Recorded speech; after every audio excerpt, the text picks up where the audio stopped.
با سلام دوباره خدمت تمام دوستانی عزیز، محمد لعلی هستم. بخش 8 با هم میبینیم. Je vérifie la pression des pneus lorsqu'ils sont chauds 1 ou froid B. ما بادهای موتور خود از چک میکنم زمان هوای گرم یا سرد. جواب ما میشه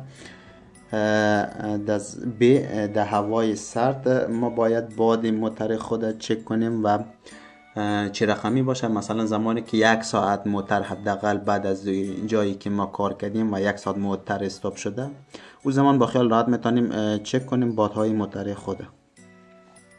سال بعدی Les 3 feux allumés sont les feux de marche arrière A, les feux de brouillard arrière B, les feux stop C, les feux de position arrière D.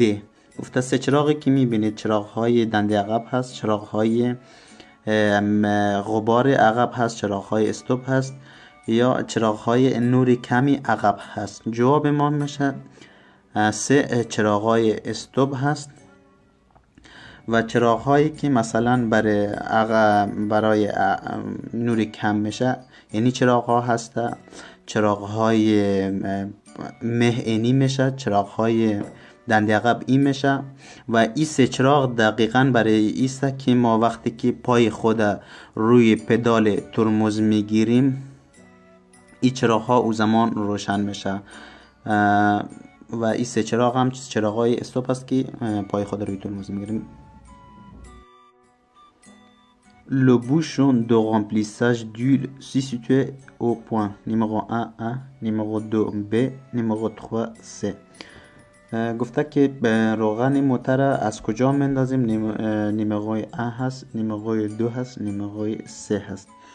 اگه فایلی چیز سعی کرده باشین من اینا رو توضیح دادم برای شما دوستانی عزیز که از کجا روغن موتر مندازیم. نیمروی A روغن موتر ما از اونجا تبدیل میکنیم و وقتی که فایلی چگونه چه سوالهایی را راهنمای رانندگی از ما سوال میکند کاملا اینها را توضیح دادم و اگه او را ببینید قشنگ درباره اینها توضیح دادم که از کجا روغن عوض میکنیم، از کجا چی میشه و از کجا هم چه سوالهای راهنمای رانندگی پرسان میکنن. اون مهم است به خاطر که وقتی که میخوایم برین امتحان بدین او سوالها را حتما از شما پرسان میکنن.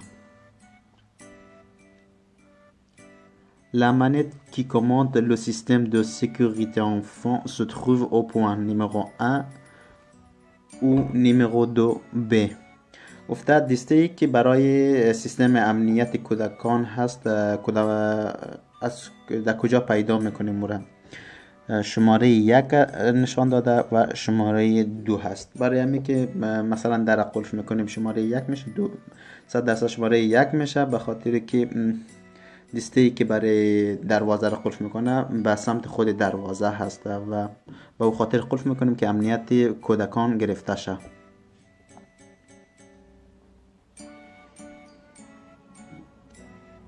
Un coffre de toit augmente la consommation de carburant uniquement s'il est chargé A ou même s'il est vide B.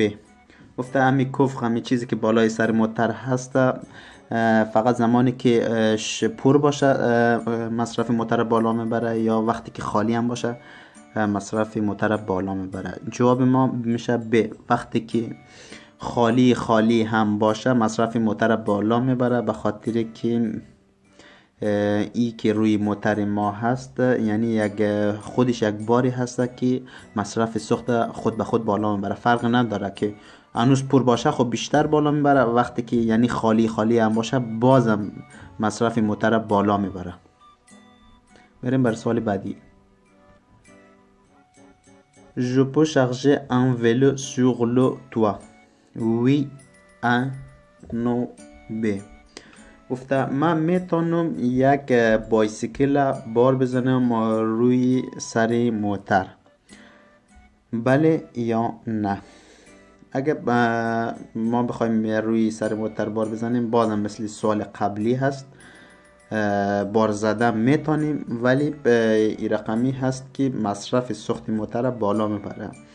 اگه بخوایم مصرف سوخت پایین بیاریم میتونیم بر راحت ترین حالتی که هست در پشت موتر بایسیکل ها را بار بزنیم، هم سوخت موتر را کم میکنه و هم خوب است. و اینجا ممنوع نیست، فقط به خاطر از این هست که مصرف چیز موتر بالا میکنه و در جاهایی که یعنی فاصله 1 متر و 7 که اینجا دیدین، اگر در اون فاصله باشه شما وارد شدن نمیتونید، اما بهتر است که در پشت موتر بار بزنید که به خاطر از اینکه هم سوخت کم میکنه و هم در جاهایی که مثلا فاصله قطری و چیزش کم هست میتونید راحت وارد شوید. La profondeur de rayon principale d'un panneau doit être d'au moins 1 mm, 1,6 mm, B 2 mm C. عمق لاستیک ما نشان میده 1 میلیمتر، 1.6 میلیمتر، B 2 میلیمتر C. عمق لاستیک ما باید 1.6 میلیمتر باشه و جواب ما در اینجا میشه B. Le chargement peut dépasser à l'avant du véhicule, oui A, non B. À l'arrière du véhicule, oui C, non D. گفته باری که ما میزنیم میتونه تیرشنه از جلوی موتر ما بله یا نه، یا تیر شوه از پشت سر موتر ما بله یا نه.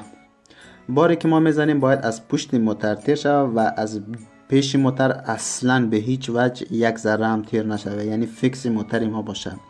و باری که از پشت سر موتر ما تیر میشه حد اکثر باید 1 متر تیر شه. اگر از 1 متر ما زیاد بود ما باید اینی موانع را بندازیم در پشت خود بار که نشان بده بار ما تا کجا هست. میریم برای سوال بعدی. L'orifice de remplissage du lave-glace est situé au point numéro 1 A, numéro 2 B, numéro 3 C. موادی که برای برف پاکونی موتر ما میندازیم در کدام از این شماره ها هست؟ شماره 1 هست، شماره 2 هست و شماره 3 هست. شماره جواب ما میشه شماره 3 میشه. من بازم در فایلی که مربوط در چی بود، مربوط در چه سوالهای راهنمایی رانندگی پرسان میکنه اینا را گفته بودم و بازم اینجا برای شما نشان میدم که شماره 3 میشه. میریم برای سوال بعدی.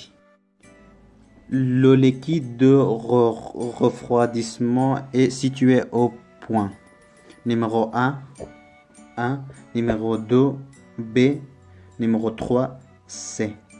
گفته خنک کننده موتر کدام شماره هست؟ شماره 1، شماره 2 و شماره 3.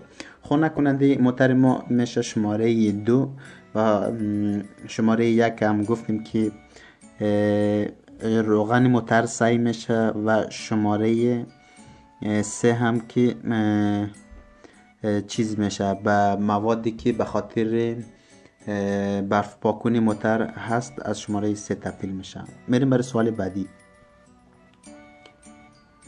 Après avoir chargé des objets lourds dans le coffre, je règle le faux avant plus bas A, je règle les faux avant plus haut B, j'augmente la pression de pneu C. بعد از بار سنگین در پشت موتر من باید چراغ‌های جلو پایین خود روشن کنم و چراغ‌های جلو بالای خود روشن کنم و بادهای لاستیک خود زیاد کنم. جواب ما A و C میشه. باید چراغ‌های جلو به سمت پایین روشن کنیم و حتما وقتی که بار ما سنگین شد باید لاستیک های موتر خود را یعنی یک چند گرم بیشتر هوا بدیم که به خاطر که سر هم مصرف سوخت بهتر میشه و هم برای خود موتر آسیب رسانی کمتری دادن.